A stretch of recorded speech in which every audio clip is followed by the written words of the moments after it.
We are recording.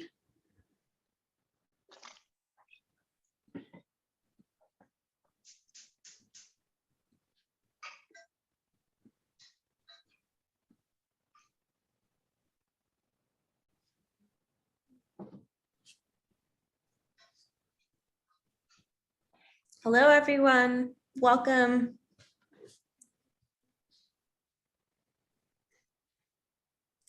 We are just letting people in from the waiting room. Just give it a couple minutes here and we'll get started.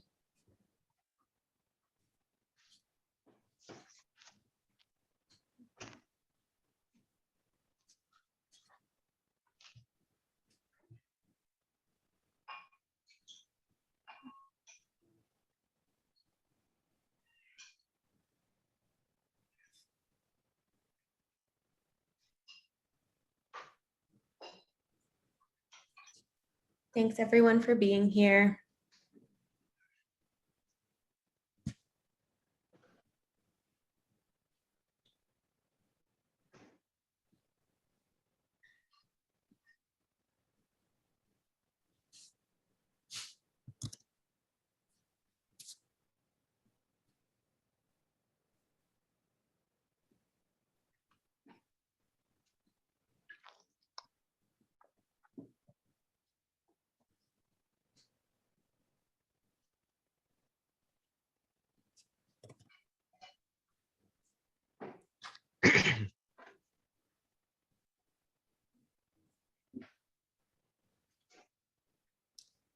Welcome again.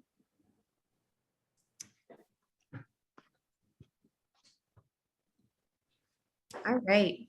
Just a quick note to everybody who's here that this session is being recorded.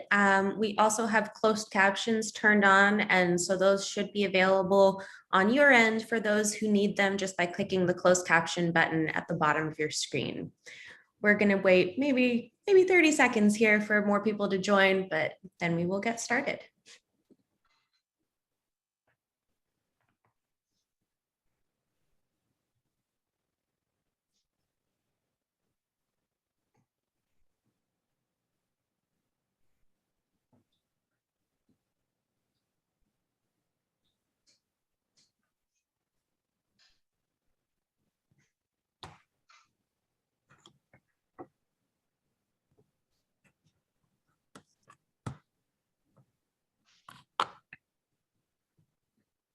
All right, I think we have a good amount of people in.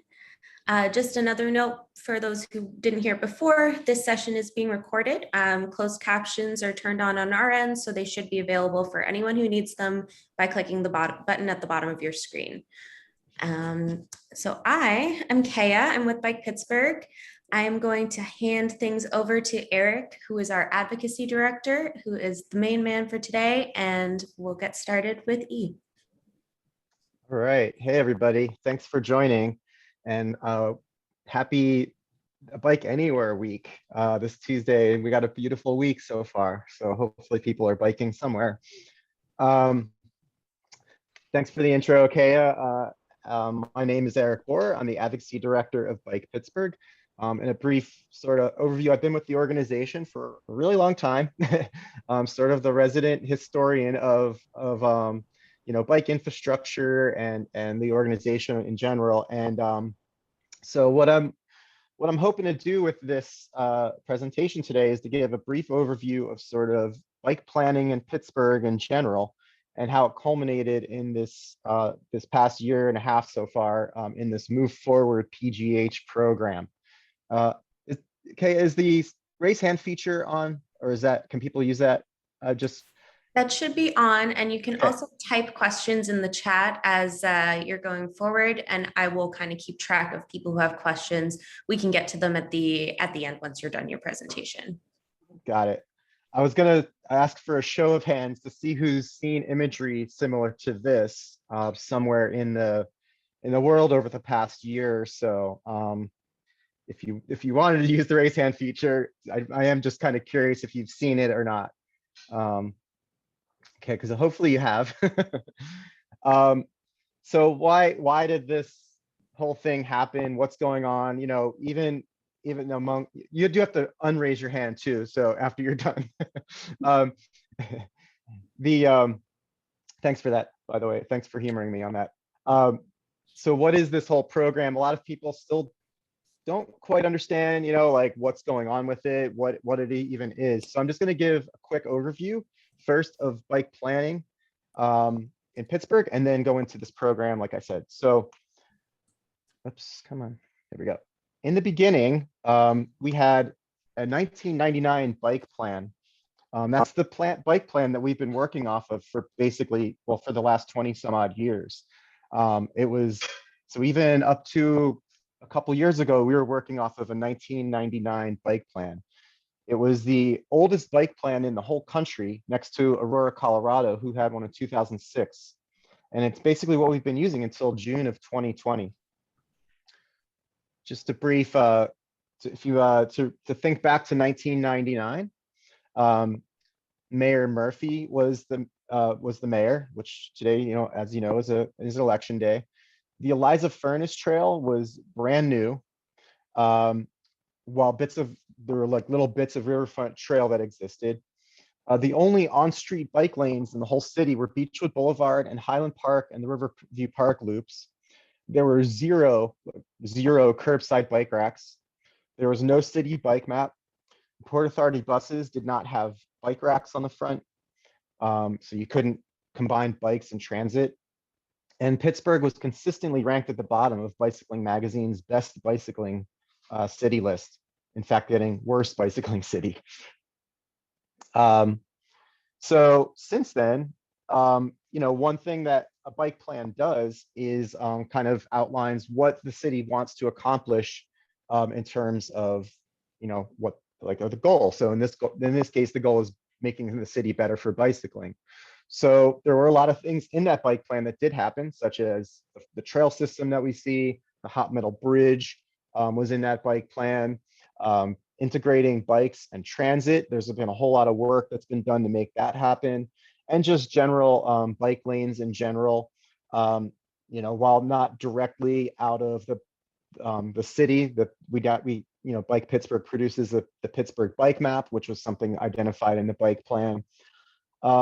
And then, so back in 2012, we started pushing for a new bike plan under Luke Ravenstall's administration. That took a long time. We didn't get very far, and then we had a new mayor. Mayor Peduto came in, and basically we got that plan to a point where almost being published. A new mayor came in who wanted to redo it. So we got to the point now where in June of 2020, we finally, the city finally published a bike plan called the Bike Plus Plan. And so that plan is a pretty important document. Like I said earlier, it's something that helps us all understand what's going to happen, but also gives the city sort of like the direction, sets the expectations for both people who want bike lanes and for people who are, just so that they know what's coming. But it also is important for gaining funding, because without an active plan, it's hard to get funding for things. So needless to say, getting this plan was a really important thing. So as you can read, it lays out a vision for a safe and connected network of on-street and off-street facilities. It's a 10-year plan, so ideally it'll be updated in 2030. It identifies critical gaps in the existing bike network and begins the process to identify projects that will solve them. So that includes 120 plus miles of new or improved on-street bike facilities, 27 miles of new trails, and also a whole bunch of new policy goals on topics from maintenance of bike infrastructure to micromobility. And I really suggest you guys check that out if you haven't seen it already. Come on. Just really quick, you can download these maps. I know you can't read them right now, but basically it just shows, the left shows what's existing today in terms of on-street bike facilities and trails, and the right shows what the hopeful future is. So a big part of this whole thing was like, yeah, it sounds great. Glad we're doing all this stuff, but we still have the public to deal with. And as you know, like, bike lanes are contentious. They've been, people have been, Bill Peduto got his nickname Bike Lane Billy, whether he deserved it or not, over this whole situation, and it's hurt him politically on somebody say on some level. And in short, we just needed to do things like rally bigger and broader support, for bike infrastructure. And so how do we do that? Well, one thing that came up was this Move Forward program. So it's an initiative of the City of Pittsburgh's Department of Mobility and Infrastructure to implement their new Bike Plus plan. So they're working with local nonprofit partners like Pittsburgh, us, and Healthy Ride to engage the community, to think of ways to engage the community through the process of installing new bike-friendly connections throughout Pittsburgh. So to help out with this is an organization called People for Bikes. Where's that? Hold on, I don't know what's going on. I'm trying to go backwards. There we go. So People for Bikes is a national nonprofit organization that is basically an industry group, but they do a lot of lobbying. And they came up with this funding program and support program to help cities, several cities, implement their bike plans. So we are in a cohort of 4 other cities. So Providence, Denver, Austin, Texas, and New Orleans, who all have, similar thing to what's going on with Move Forward, to not only provide funds and resources to help do the physical designing of bike infrastructure, but also with help in marketing it and helping the public understand why it's happening, whether they bike or not, and how it can actually help them, even if they just drive every day. So that's where this whole less stress, more safety kind of imagery and messaging came from. All the cities in our cohort, the ones I just mentioned, are all using this similar imagery, trying to make it like, I know that's supposed to be like a generic street. It kind of looks like Pittsburgh, I guess, but the whole idea is to have, they found that they've done a lot of polling and research, and they found that these words, less stress, more safety, are things that resonate with everybody. Like there's very few people who want more stressful and less safe streets. So they found the messaging is something that was really powerful and something that helped out. So less confusion, more safety, more joy. All these words were really things that they honed in on that worked really well with to be honest, non-bike riders and people who are car drivers. Sort of the underlying theme is there will be peace on the road when everyone gets the piece of the road. And just really trying to stress that the benefits of bike infrastructure are experienced by all who use the road, whether or not they bike. I do find it an effective talking point to even say, when I drive, I prefer there to be bike infrastructure because it makes it easier to drive. And that I feel like that's something that a lot of people really resonates with a lot of people. So I'm going to briefly show a video. I'm guessing everyone on here has seen it. I saw a lot of hands raised during it, but this is the newest new video. We so far. Oh, hold on, I'll just play it if I can figure out how to do it. There we go.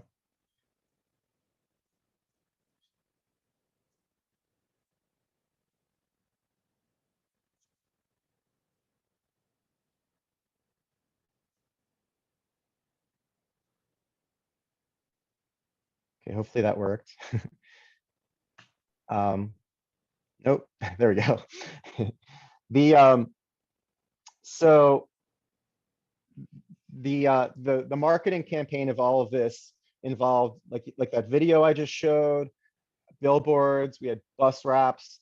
I don't have the latest figures at the moment, but in only a couple months, we saw about 2.9 million impressions and 900, almost a million video views in just the first launch of that of the campaign. That video has been seen over 300,000 times on YouTube, which is kind of cool.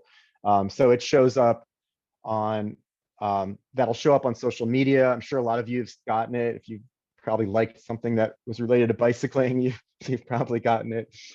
It had radio spots.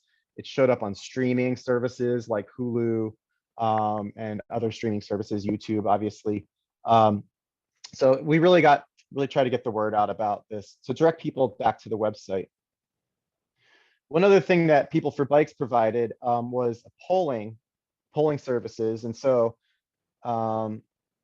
they recently just finished a poll. And it was a random poll of 600 people, a phone poll. Everyone took about a half hour on the phone.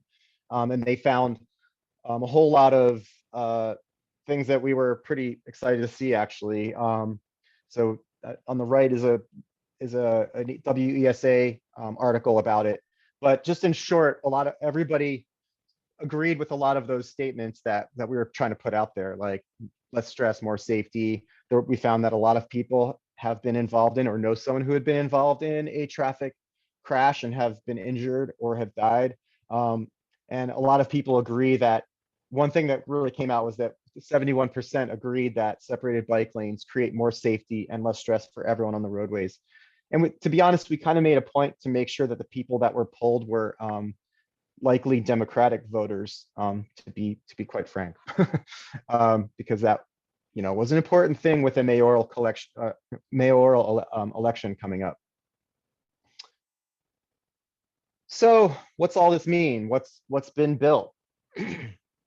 So before I get to what has been built, just want to go over briefly what like some of the tactics. So a big part of this program is that it's supposed to be rapid build, which is kind of contradictory in terms of a lot of bike infrastructure, as it can be not so rapid build because of the levels of community outreach, public meetings, et cetera, that need to happen in order to make these things happen. So, first of all, with that, there's also a whole lot of new tools that have gone in that in the past couple of years that have been more accepted nationwide as well as in the city, that the city has been using to make some of these connections throughout Pittsburgh.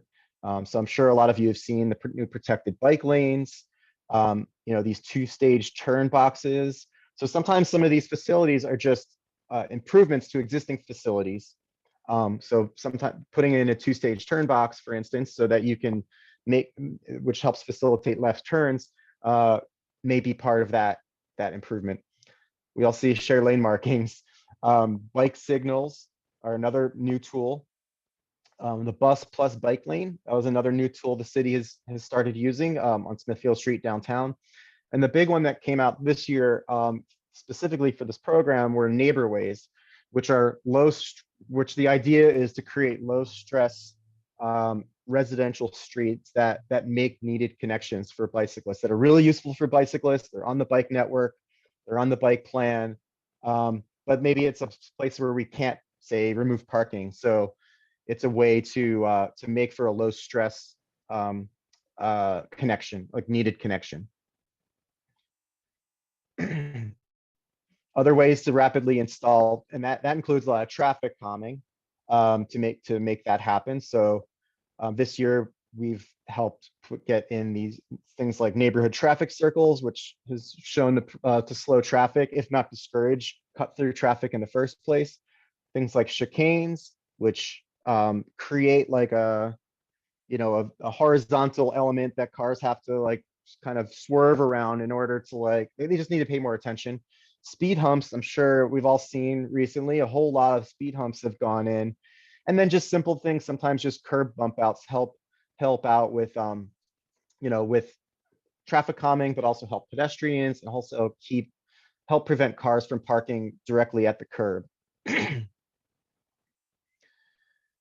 So a lot of that, so we have all this whole quiver of tools that we could use to make things happen. So this year, some things have gone in that we're pretty excited about.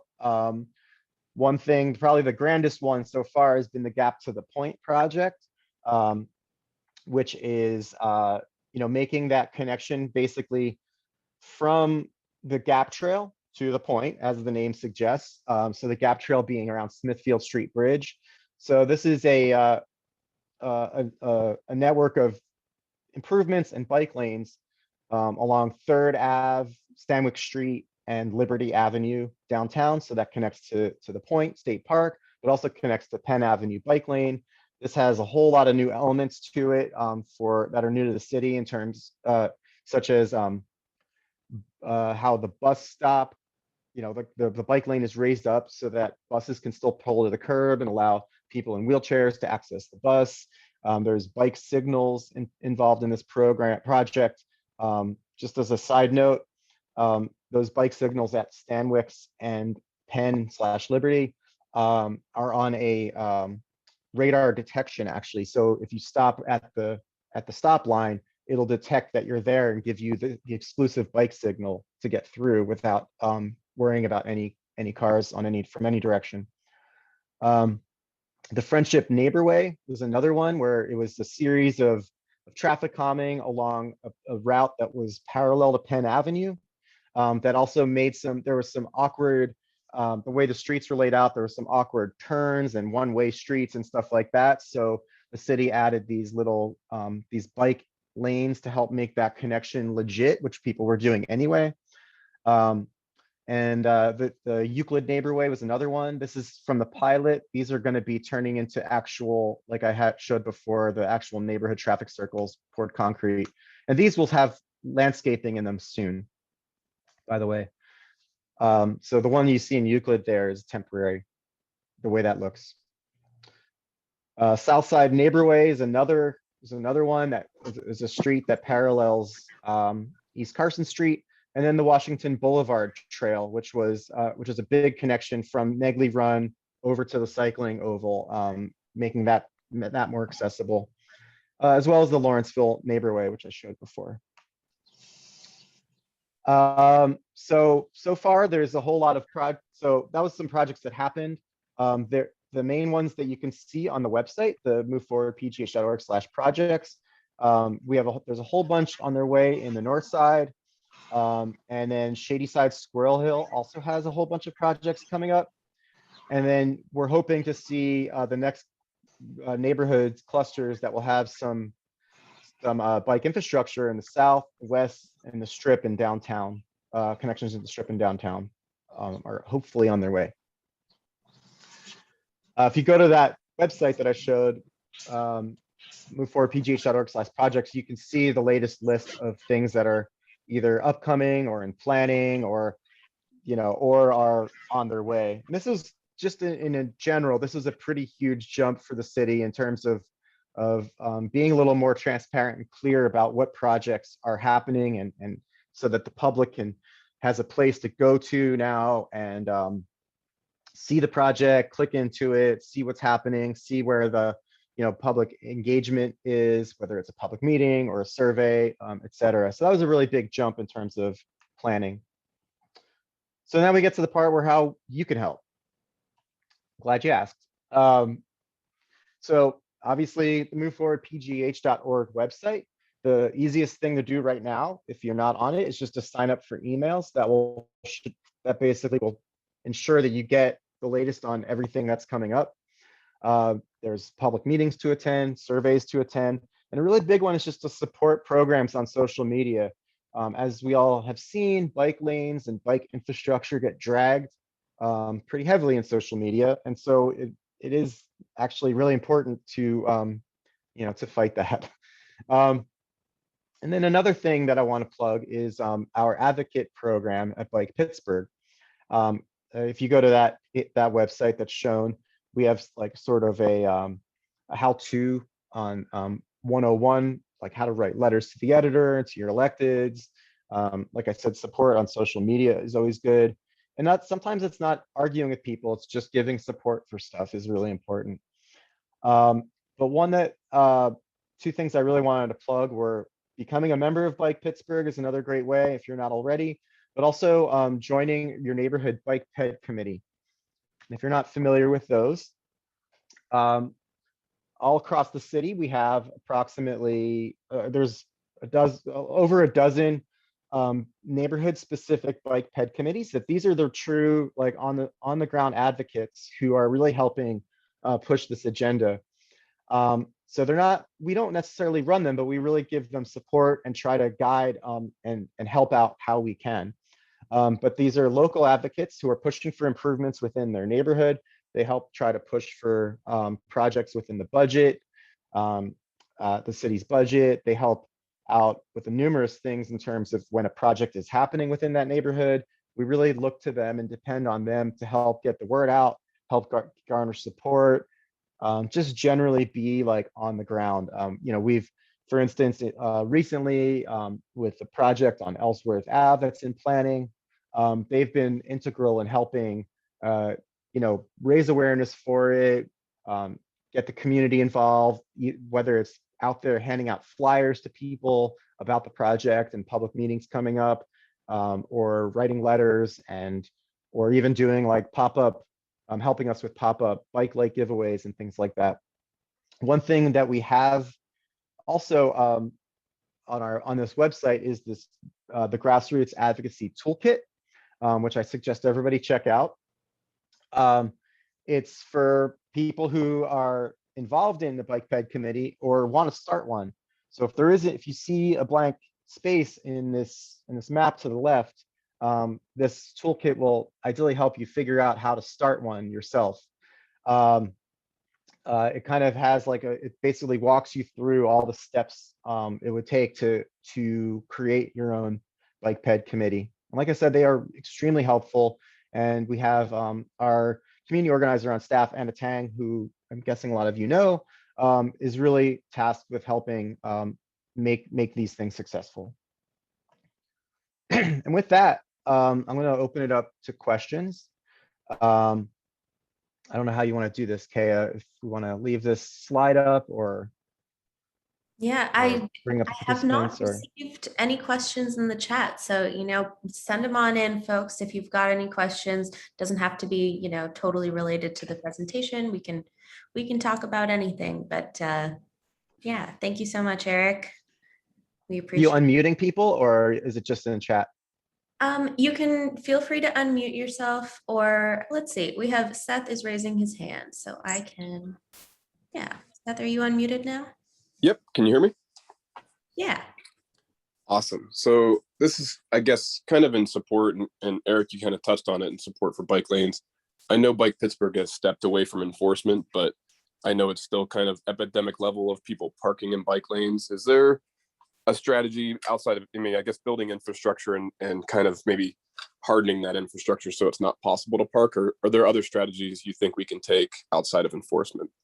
Yeah, that's a really good question. Thanks, Seth, and also an evolving question. I should say that we have stepped away from armed enforcement is a big part of that. So we have not stepped away from parking enforcement. Just to be clear. Yeah, we definitely do take the fix it first approach, or what we like to call self-enforcing streets, as the best approach, but we understand also that's not possible in every location.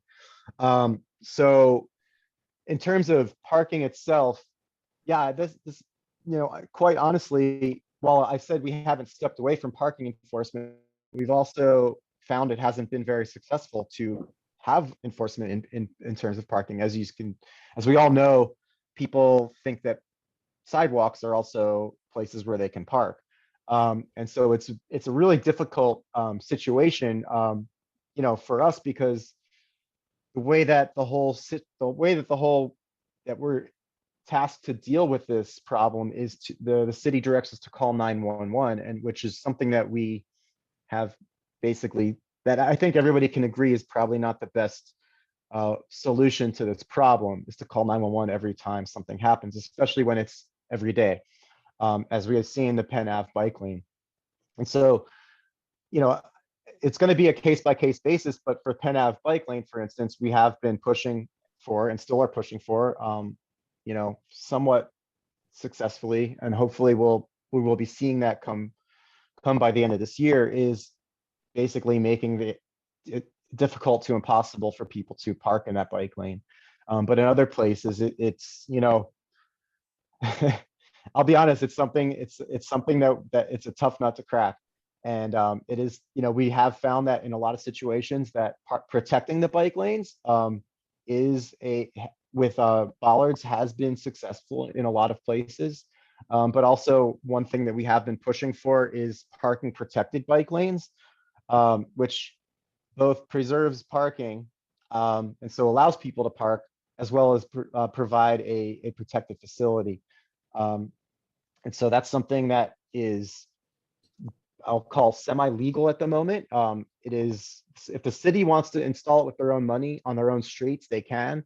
But if they want to get statewide funding or federal funding or install it on a state-owned street, that's basically impossible at the moment. So we've been on basically a 2-year campaign to try to legalize parking protected bike lanes in the city. So, and also just as things develop, people get more used to different types of infrastructure at like that stuff I showed earlier. And so, every year we gain more and new tools in our toolbox, so to speak, that I think could help that situation. That was a really long-winded response. So hopefully I somehow answered the question. No, I thanks, Eric. I wrestle with that as well, and I think I'll use that language where you step back from armed enforcement. I think that's a good, strategy, at least in the interim, because I live in Mount Lebanon now, and they have an anonymous tip line, but it kind of just goes into the ether.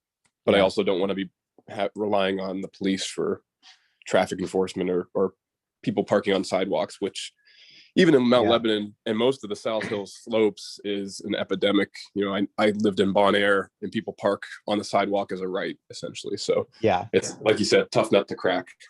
Yeah, and I should say, like, the kind of the problem we see in Pittsburgh is the we have the parking authority, who are not armed enforcement, but they really only deal with really specific situations like meters, like metered areas, and as well as street sweeping.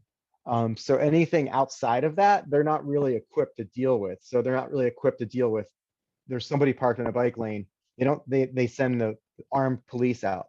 And so that's something that we've been trying to push for, like how do we change that? Like, like for the most part, people are just looking for, a ticket and not, an armed officer that to show up, that where things, as we have seen, can escalate in ways that nobody wants. Thank you for that. Any other questions? I haven't received anything in the chat, I don't think, but feel free to raise your hand. I can unmute you and feel free to ask any questions.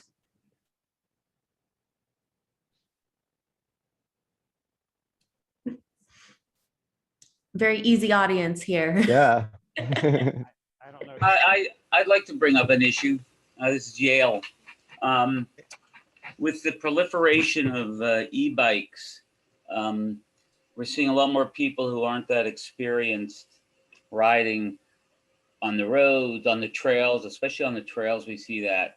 And I'm just wondering if there's anything in planning in terms of educating, addressing some of these issues. Again, the trails are now, there are more people, less experienced. The average speed on the trail is now a lot on the trails, and again, as well as on the roads. People are faster now, and there are definitely issues there. I mean, I would suggest it would be nice to have some kind of safety blitz where, but I guess Bike Pittsburgh does the light giving out lights. You're doing that in the next few days, but even showing literature and reviewing safety with people, etc. And if there is any kind of, there's got to be certain write-ups and literature that we can pass out to try to educate people more on this and to address it. It's a good question, Yale. So first, I wanted to say that the bike plan has that plus in it for a reason, and that plus, the words we call the Bike Plus plan, is to recognize that there's a whole lot of new types of devices that the bike plan will sort of encompass, and that includes e-bikes, as well as maybe someday scooters, if they are electric scooters, if they ever get legalized in Pennsylvania. So sort of give a little bit of like recognize that that's an emerging technology. But yeah, you're right. The education around it needs to catch up to what's happening now. And we've had, I don't know, 100+ years of bicycle education, but e-bikes are fairly new and getting more popular by the minute. And it is something that that we definitely need to address.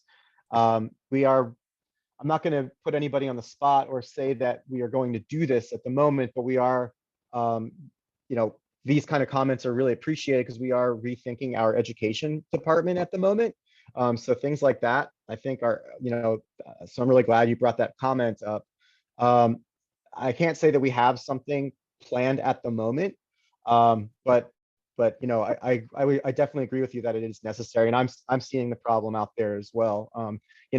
I think e-bikes, are going to be a great resource for people to not drive and get out and leave the car at home, and just make getting around town easier on two wheels.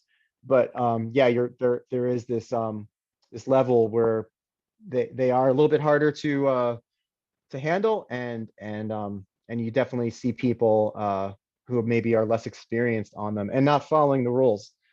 So right now everything is is fairly new.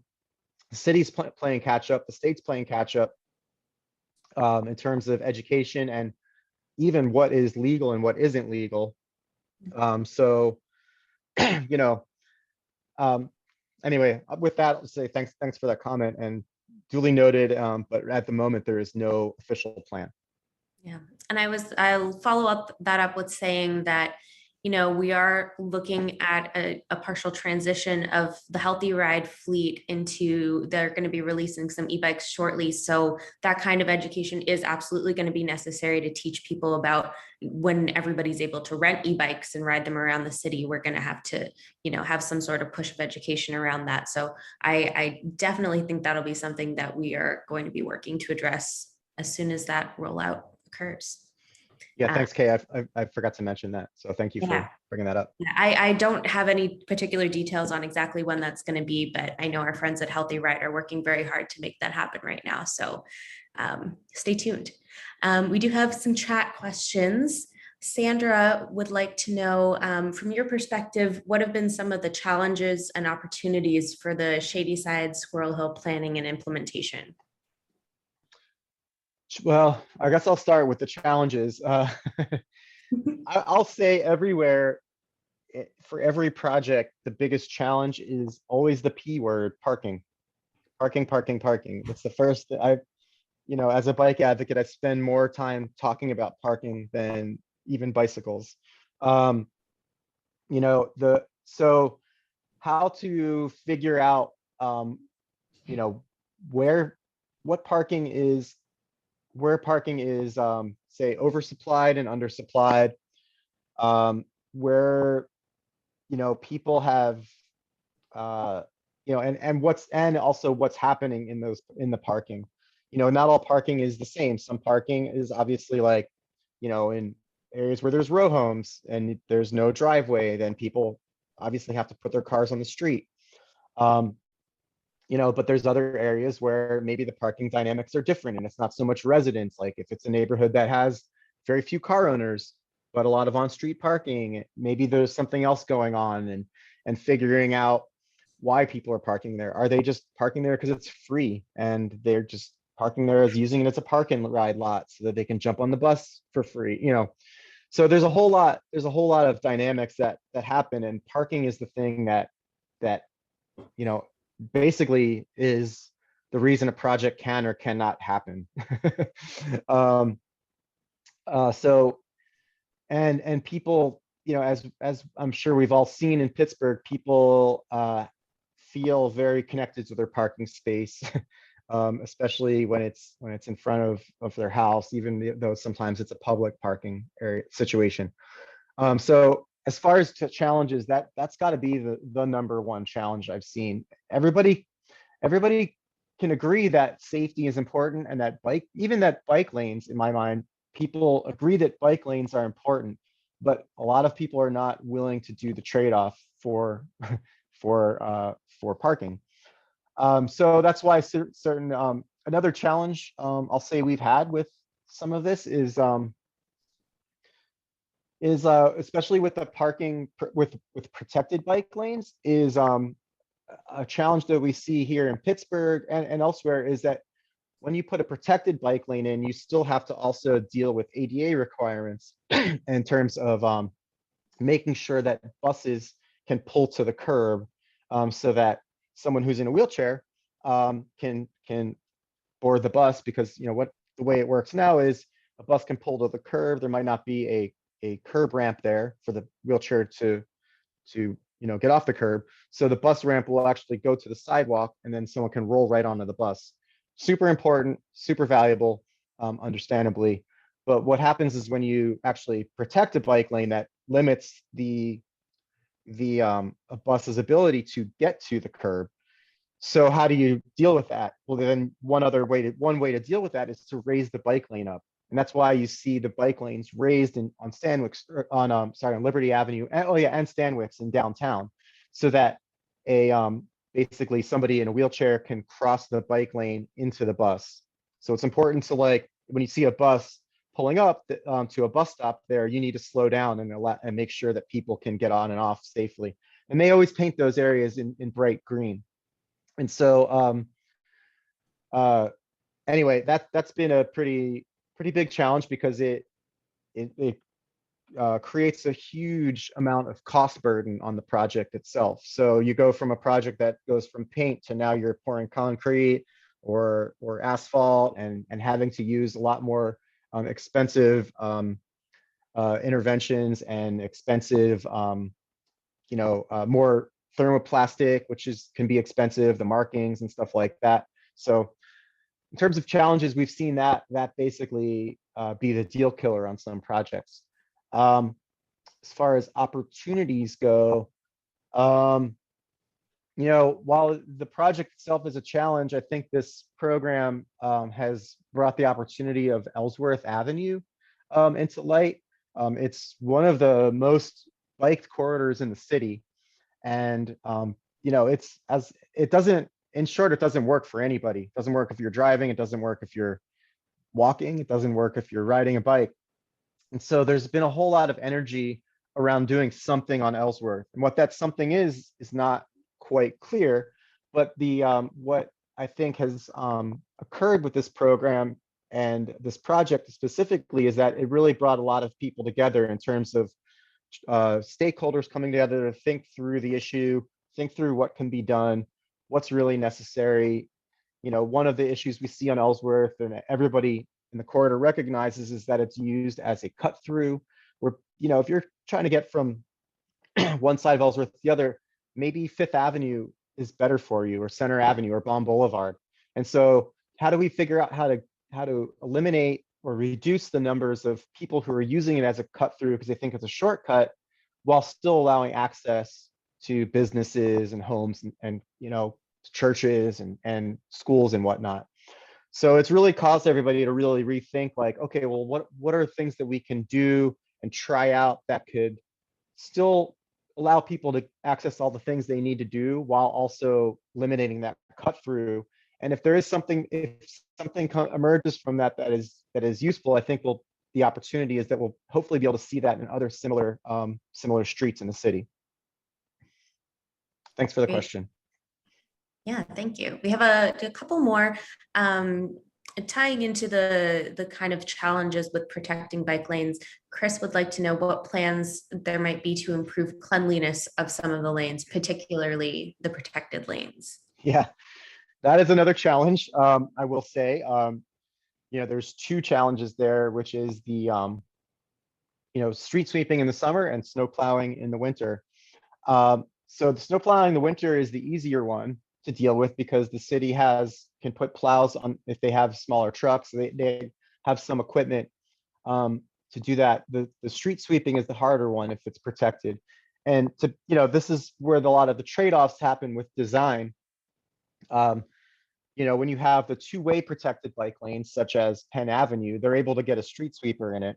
But when you have a one-way protected bike lane, like you see on Forbes Avenue in Oakland, there's no street sweepers. They just literally don't have street sweepers that can clean that.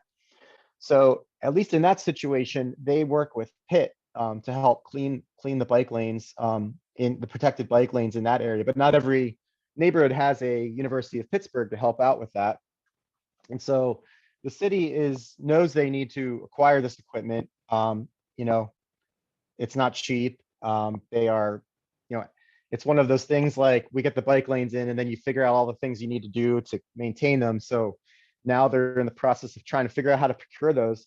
And then once you get to that point, it's not quite as simple as just like, oh, now we have this machine. They have to make sure that each individual DPW district has the machine. So, or figuring out how to share them, et cetera. So there's a lot of logistics involved in it.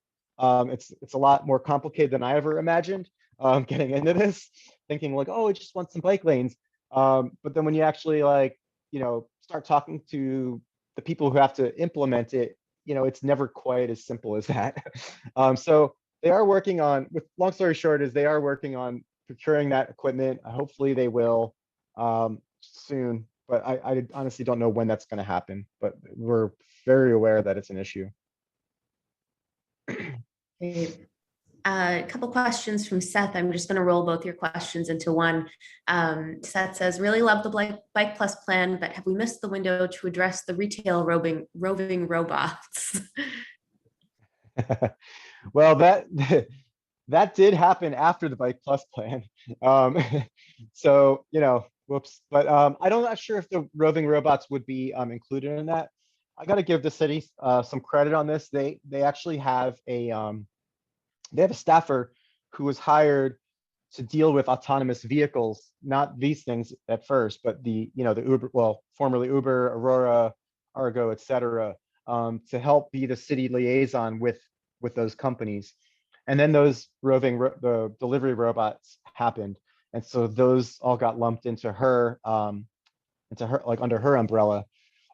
So she has been, her name's Erin Clark. She's been really on it there's a committee of advocates that she looks to help inform her on issues that arise.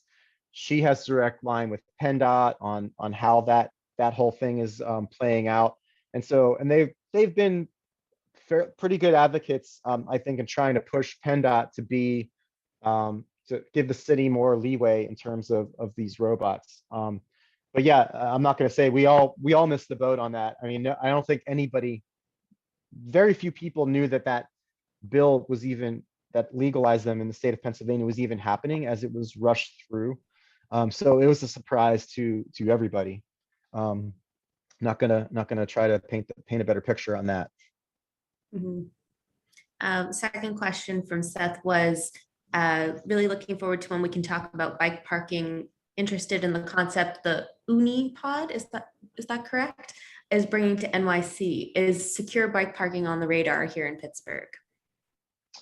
A little bit. So one project that we worked on with the parking authority was the 3rd Avenue garage secure bike parking. It's not the pod because it's already indoors, but basically we worked on a caged in area that you get a key fob to, that then you can access and then lock your bike inside of a caged in area. So the only people who have access to your bicycle are other people with the key. Integrating that into the whole parking authority, leasing system, which was really cool. As far as those other pods go, I haven't seen the city itself working on that. But what I have seen is like the universities kind of doing that, or other kinds of businesses. So we work, my coworker Christine has worked with businesses to have secure bike rooms. In the past, we worked with Uber, formerly Uber, now Argo, on a bike room for their employees and things like that. So it's more of an individual basis. Great. Yale would like to know, why aren't there bike lanes on Butler from Highland Park to 50th or so? There's plenty of room and no parking. Is it a state road? I will answer your question that yes, Butler is a state road, but maybe you can say more about that. Yeah, I mean, it is a state road. It's funny, we actually just had a conversation this morning with the city about this. They are, as part of this Move Forward program, they are tasked with looking at that street right now. And, it's a matter of what can be done. It's not quite correct that there is no parking. There are sections, a lot of those sections do have parking. It's just that people park on the sidewalk. So then it plays into question, like if you do something on there, well, then we should do something so that people can park safely on the street, which then frees up the sidewalks. So and then, yes, it is a PennDOT road, which is also always a limiting factor on a lot of projects. They have ultimate say on a lot of the issues. So in short, they are looking at it at the moment. I don't know what's going to happen with it, but they are tasked with looking at it. So hopefully we'll see something come out of it. Yeah. Question from Ben. Anything we can do about dangerous sewer grates and holes and pipes in many of the bike lanes? Whew, yeah. So there was one brief moment where the sewer authority actually had a program where you could tweet at them and help get those replaced, and it was working on a couple. It did work. I have noticed that a lot of ours, 311, I will say, is the best place at the moment. While we all know that could take forever, I have noticed that majority of ours are either the bike safe ones or the semi bike safe ones, where we don't have the parallel, the ones that run along your line of path. A lot of them are at an angle. But they are still not there. Those are the ones I would call the semi-bike friendly ones, because you're not going to fall in, but you could still obviously slip on them, or if you hit it wrong, you could fall in. But right now, the best, I wish I had a better answer for that, but 311 is the best place. And I have seen success with getting these replaced. Often it is the best time to do it is when they're doing road work, or doing, that's the time to really nod them to replace a whole bunch at once, because they're in there doing the road work anyway. If they have to order new sewer grates, we might as well get them to do the bike friendly one. And I have seen them be responsive to that. Mhm. And I'll also say 311 somewhat seems to prioritize based on the volume of requests for certain things. So if you have friends who are also concerned, submit multiple 311 requests about the same issue, and you might get a bit more responsivity from DPW. And I'd say that your local bike ped committees that would be a really great project for a local bike ped committee to take on, to then help figure out all the necessary steps to especially if there's sometimes it's one sewer grate that needs to be fixed. So sometimes the local bike ped committees are a perfect resource to help figure out how to make that happen, because it's not always the same. Yeah. Daniel would like to know, are there any plans to add signage at popular entrances to the river trail system, i.e. sign at the entrance of 2nd Ave or Greenfield Ave that says downtown 4 miles, Point State Park 4.5 miles? Think this would be useful to people to make them aware of what attractions the trail can lead to. Yeah, so the Bike Plus plan does talk about wayfinding in it. It is something that I also agree would be very useful. They have been adding more wayfinding, especially with the new neighborways. So if you go on any of the neighborways, at the time of installation, they've also installed things like you're saying, Children's Hospital, quarter mile, or whatever it might be. So they have started to do that. And the idea is that as they build out some of this infrastructure, they will include it as they go along. But as far as an overall plan, that doesn't really exist at the moment.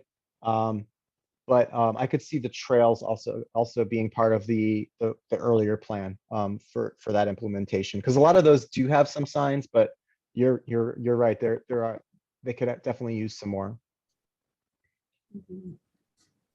And I think in terms of wayfinding signs, I'll bring up Ben's comment from earlier about more signage downtown on Penn Avenue or any areas where there's two-way bike lanes, potentially there could be more signage put in to get folks to look both ways for bikes and not just the one way that the cars are coming. Yeah. Any other questions? I don't see anyone else in the chat, but we have a couple more minutes here if there's any remaining questions. No. All right. Well, thank you everyone for joining us today. We really appreciate you being here. Again, if you are interested in becoming a member of Bike Pittsburgh, if you're not already a member of Bike Pittsburgh, this is the month to join. You get a free gift if you join or renew this month. There's some awesome information on our website. I put it in the chat earlier, but I believe it's bikepgh.org/membership. And we are also hosting commuter cafes on Friday for our normal bike to work day sort of activity. So if you join or renew or come see us at a commuter cafe, we can join or renew the membership at that point. Please feel free to reach out with any questions. Eric's email is on the screen there. Eric, did you have any closing words?